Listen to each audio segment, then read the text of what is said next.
If you know these 30 words, your English is excellent. These are words that native speakers use to sound educated and professional. Do you know them? Can you use them? Let's find out if your English vocabulary is advanced. Welcome back to JForrest English. Of course, I'm Jennifer. Now let's get started. The first word is mingle. Mingle. Do you know what this means?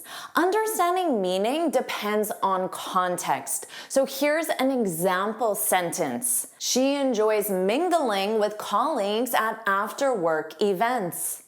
Now, do you know what this means?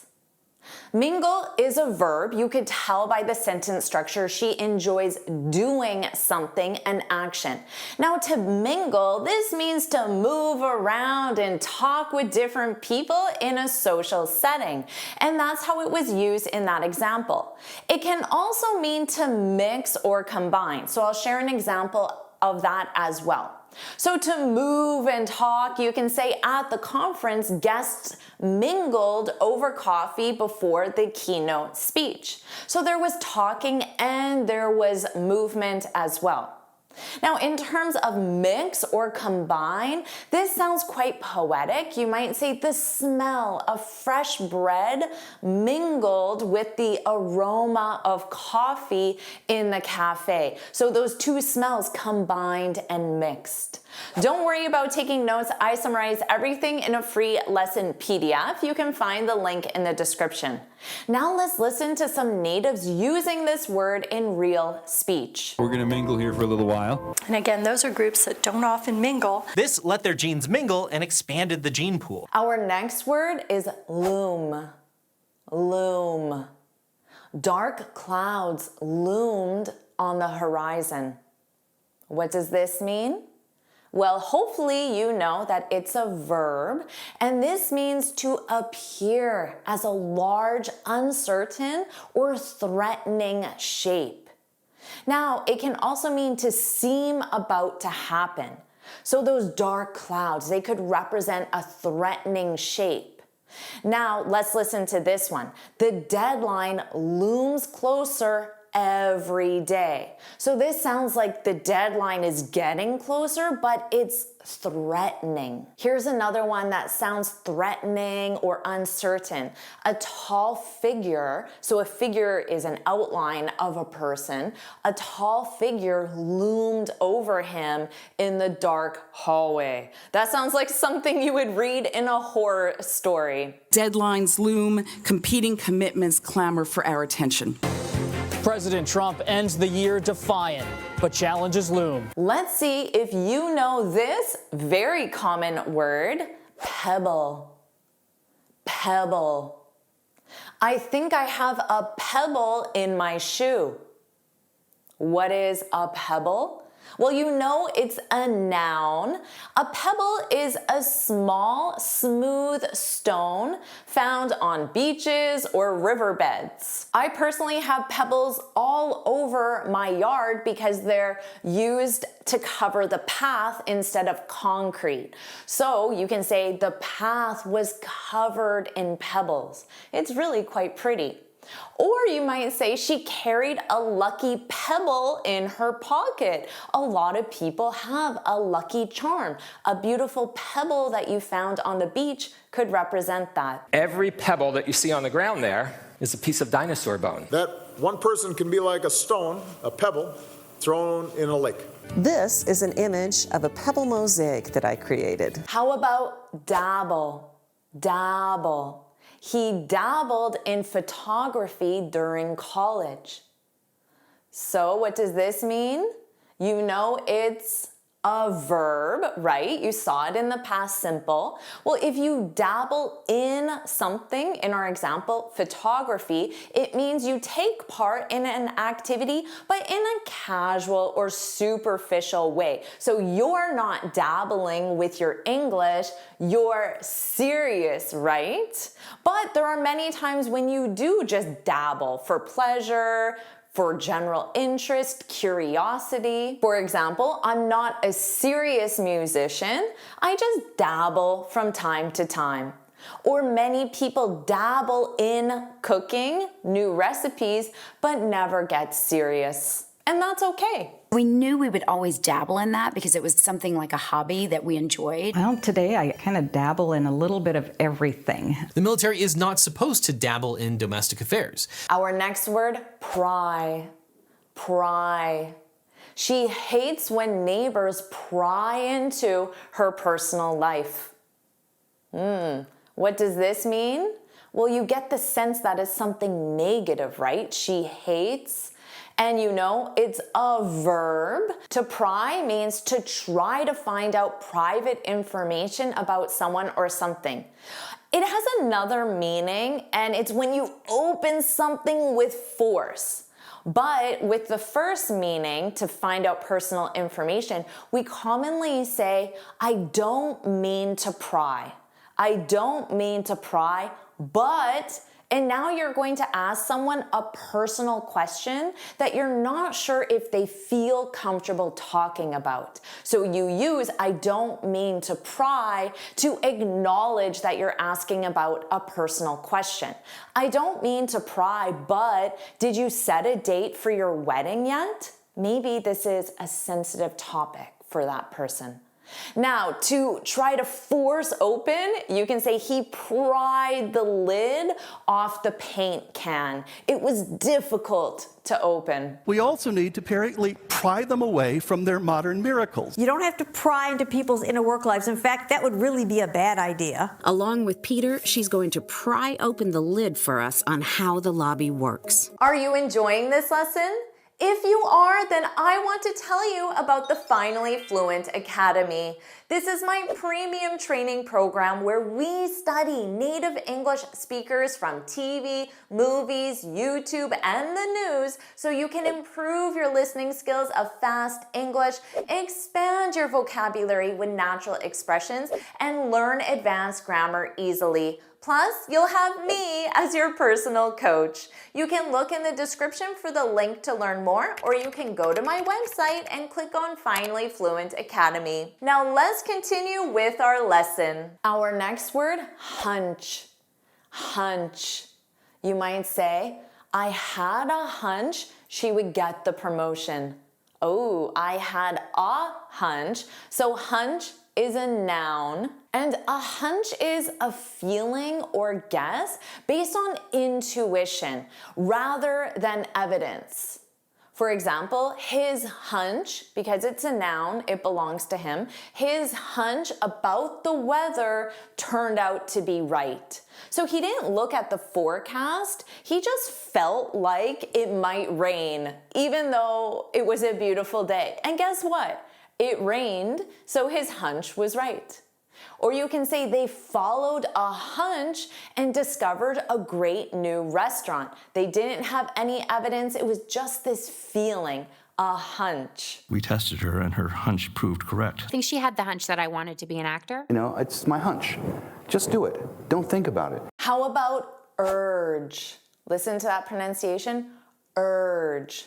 My mom is urging me to set a date for the wedding because she won't stop prying into my personal life, right? So what does this mean? Well, it's a verb and it means to strongly encourage or persuade. So you might say she urged him to apply for the new position. You should apply, you must apply, please, please, please apply. So that's how you can urge someone.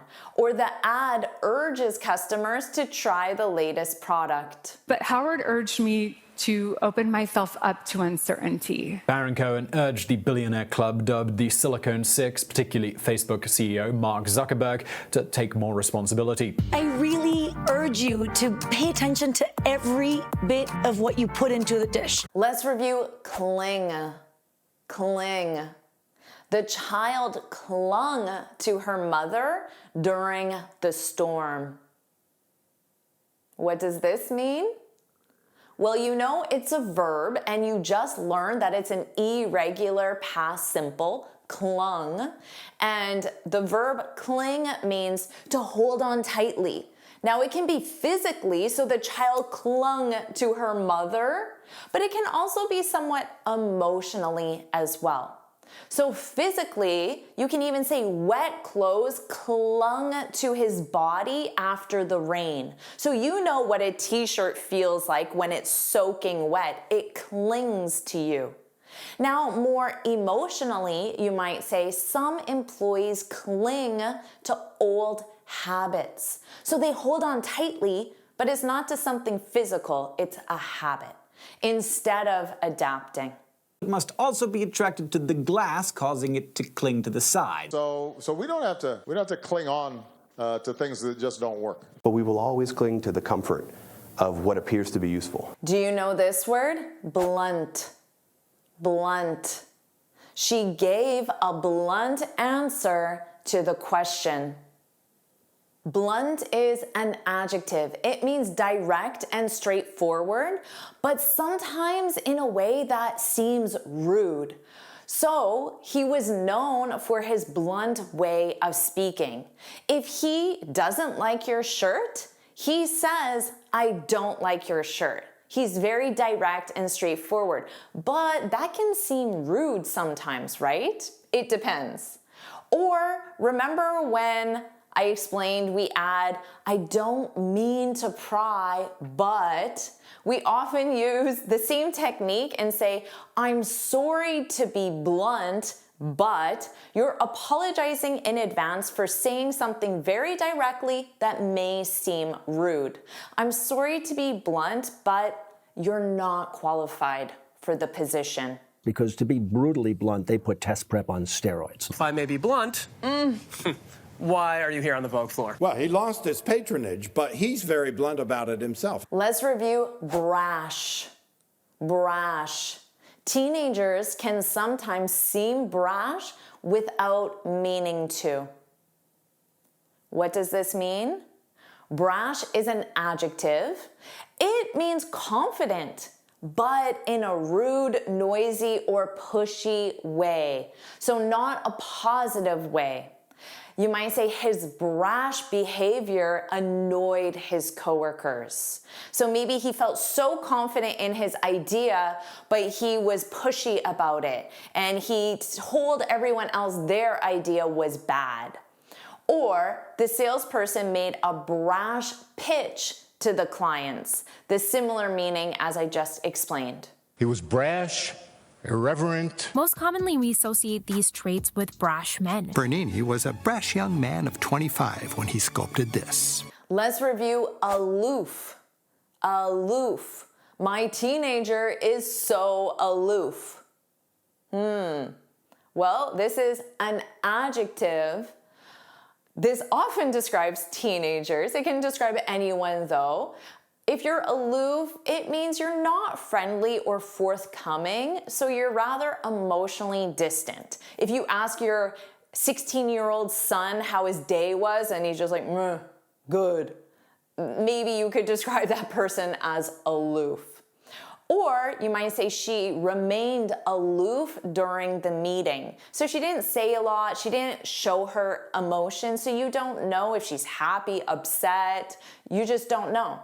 Or the manager stayed aloof from the office gossip. So in this case, it sounds a little more positive because the manager just ignored the gossip, didn't respond to it, just remained distant from the gossip. My peers and my boss all thought I was aloof and arrogant. I became very, very aloof and removed and was a loner. I think rock musicians are more aloof. Do you know this one? Hefty.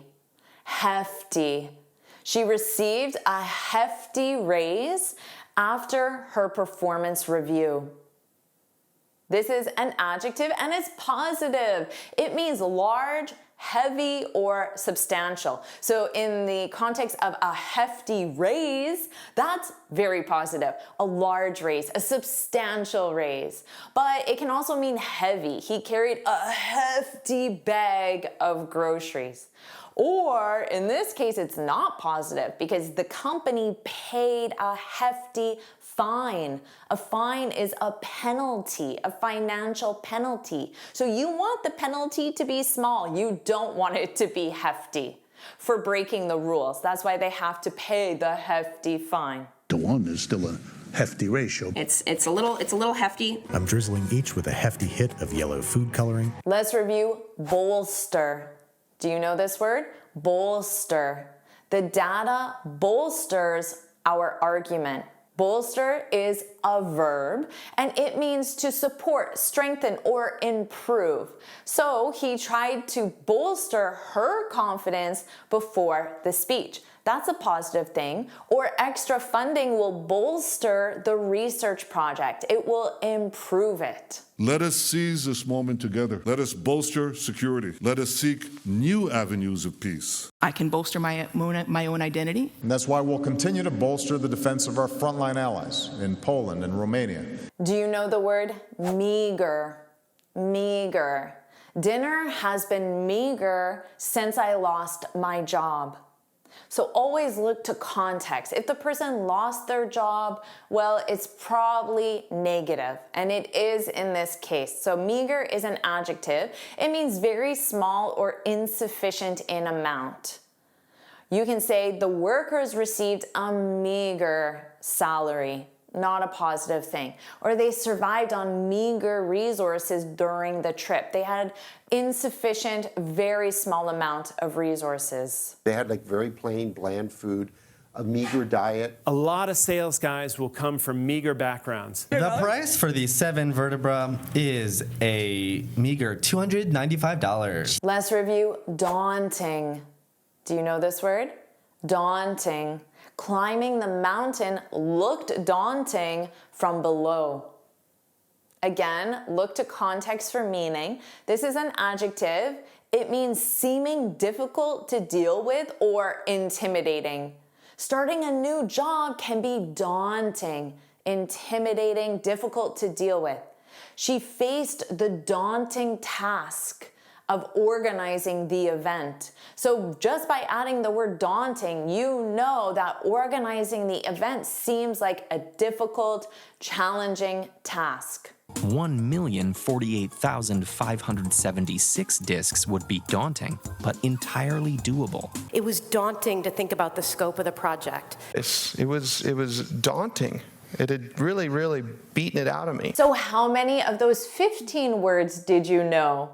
Share your score in the comments and let's move on to 15 more advanced words. Number 1, do you know this word? Grim. Grim. Repeat after me. Grim. This is an adjective that means extremely bad, worrying, or without hope. The news about the economic downturn was grim. His expression turned grim when he heard the bad news. The weather forecast this weekend looks grim. Now let's listen to some real-world examples of native speakers using this word. Envisioning a totally different and less grim history or future. We joke sometimes that, with all the grim stuff I have to deal with every day, get me in a room with some young people. Stadiums like Lusail will continue to be a grim reminder that it all came at a human cost. Number 2, do you know this one? Baffle. Baffle. Repeat after me. Baffle. This is a verb and it means to result in total confusion. The results baffled the scientists. She was baffled by his decision to quit. Notice this example sentence is in the passive voice. She was baffled by his decision. This is commonly used in the passive. You could also say phrasal verbs often baffle students, just like you.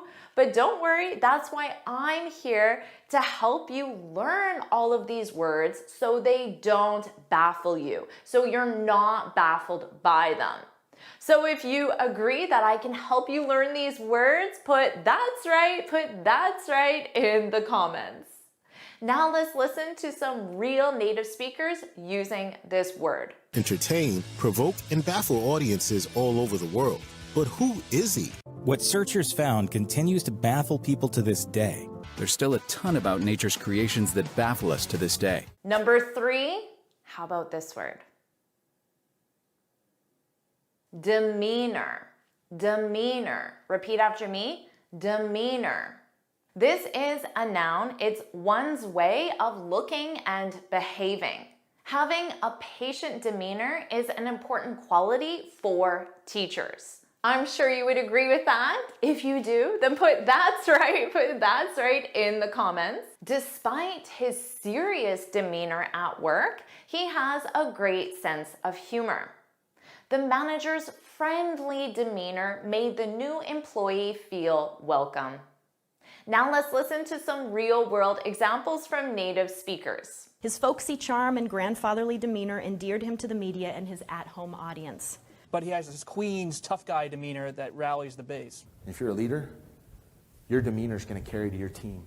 Number 4, do you know this word? Camaraderie or camaraderie. Notice the first pronunciation has an extra sound, comma, camaraderie. The second one just says camaraderie. Most American speakers, in my experience, say camaraderie. That's the one that I personally use. This is a noun that means mutual trust and friendship among people who spend a lot of time together. The camaraderie among the team was evident. They enjoyed the camaraderie of working together. The trip was filled with laughter and camaraderie. Now let's review some real-world examples, and I'll show you both pronunciations. Camaraderie, camaraderie. So you have that camaraderie. And so there was a real kind of sense of camaraderie, who were working together towards the same goal. When you're working on your own, you miss that sort of sense of camaraderie that you get when you have a team around you. Number 5, do you know this word? Intimidating. Repeat after me. Intimidating. Intimidating. This is an adjective, and it means making you feel frightened or nervous. Speaking with native speakers can be intimidating. I'm sure you would agree with that, but that's again why I'm here making these videos to help you improve your English fluency so it doesn't feel intimidating, so you feel more confident. If you agree with that, well, why not put that's right in the comments. Another example, her intimidating demeanor. Remember this word, demeanor? Her intimidating demeanor made everyone uneasy. Moving to a new city alone is intimidating. Now let's listen to some real-world examples. Working with a legend like Daniel is intimidating, but he makes everyone better. He finds extroverts energizing, but a bit intimidating. That being said, he is, I think, quite intimidating for many people. Number 6, how about this word? Prevalent. Prevalent. Repeat after me. Prevalent. This is an adjective. It means very common, happening often, or widespread. The flu is prevalent during the winter months.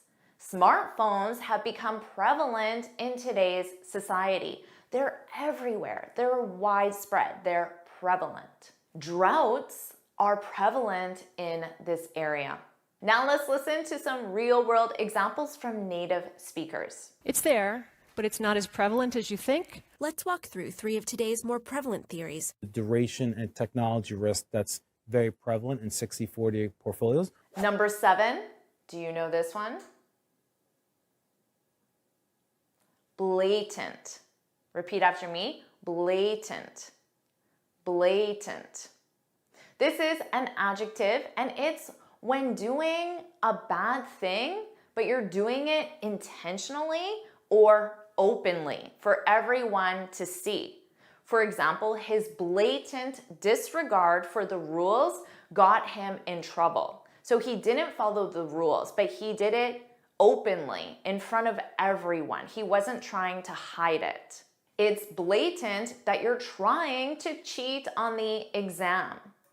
The company was fined for blatant violations of safety regulations. Now let's hear some native speakers using this word. You would see the blatant rainforest destruction. Reporting, I was embarrassed by the just blatant disobeying the law. Aside from this blatant conflict of interest lies the problem of self-censorship. Number 8, do you know this one? Resolute. Resolute. Repeat after me. Resolute. This is an adjective that means determined in character, action, or ideas. It's generally a positive thing. She remained resolute in her decision to pursue a new career. Despite the challenges, he was resolute in his goals. Her resolute attitude inspired her team to keep going. Let's hear some native speakers using this word. But we're resolute, we're determined, and your help is not required. The resolute figure who proves that character is destiny. It was one of those moments where you had to be resolute in what you were doing. How are you doing with these words so far?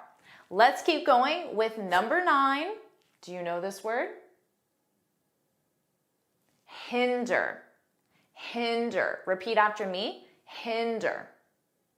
This is a verb and it means to limit one's ability or the development of something. His knee injury hindered his training schedule. Poor weather conditions can hinder outdoor activities. The lack of proper equipment will hinder our project. Let's hear some native speakers using this word. Without letting the past hinder us is really key to our ability to staying alive as a company. That promote or hinder growth. And seems to really hinder your ability to be an inspirational leader. Number 10, do you know this one? Obstacle. Obstacle. Repeat after me. Obstacle. This is a noun and it's something that blocks one's way or prevents or hinders progress. Remember, hinder? So an obstacle hinders your progress. It limits it. The biggest obstacle to their success was a lack of funding. Or you might be in a meeting at work and you ask, how can we overcome these obstacles? Traffic is a major obstacle during my morning commute. Maybe that's something that you experience, an obstacle that you experience every day, traffic, and it hinders you. Let's review some example sentences from native speakers. If there's an obstacle in the way, you find a way to clear it. And could this person be a possible obstacle? This is another obstacle for BFR passenger transport, since it would only be able to travel between big coastal cities. Number 11, do you know this one? Circumvent. Circumvent. Repeat after me. Circumvent. This is a verb and it's to find a way around an obstacle. So you have an obstacle, something that limits you, and if you circumvent that obstacle, you find a way around it. And you do that in a very clever way, but also in an illegal way, where you're breaking the rules, perhaps blatantly breaking the rules. For example, how did you circumvent getting a visa? So getting a visa is your obstacle and you circumvented it. You found a way around it. But was it legal? We don't know. Here's one that definitely sounds illegal. The hacker circumvented the security system. So this is commonly used with illegal activity. They tried to circumvent the rules. Now let's hear some native speakers using this word in a real-world context. Allowed the government to circumvent reporters' rights. To circumvent any of these sorts of laws. And even though it's still easy to circumvent digital copy protection, most users can't do it. Number 12, do you know this one? Exacerbate. Exacerbate. Repeat after me, exacerbate. This is a verb, and this means to make a problem or bad situation or something negative even worse. For example, his actions exacerbated the situation. So the situation was already negative and his actions made it worse, exacerbated the situation. Her comment exacerbated the conflict. The power outage exacerbated the riots. Now let's listen to some native speakers using this word. And exacerbate small moments, turning them into fights. Would greatly exacerbate our runaway population growth problem. So changes to one affect and exacerbate the other, and vice versa. Number 13, do you know this word? Nuance. Nuance. Repeat after me, nuance. This is a noun and it is a subtle difference in meaning, expression, or sound.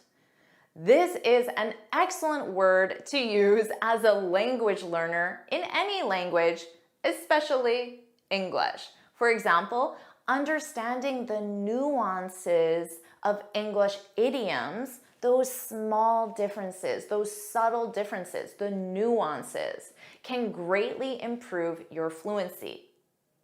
The nuances in pronunciation, those small differences, the nuances in pronunciation can change the meaning of words. English grammar is filled with nuances.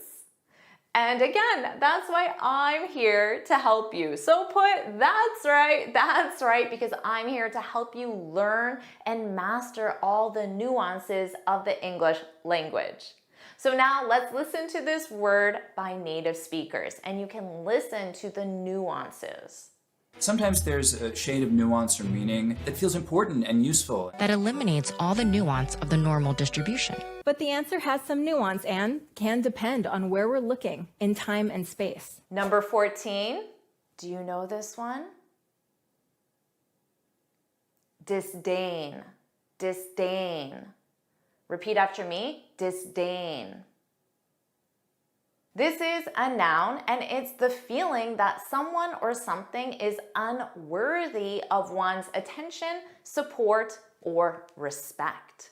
Maria's disdain for her ex-husband is blatant. Remember that word, blatant? Very obvious or clear. Her disdain, her feeling that her husband is unworthy of her attention or support is blatant. He spoke about his competitor with disdain.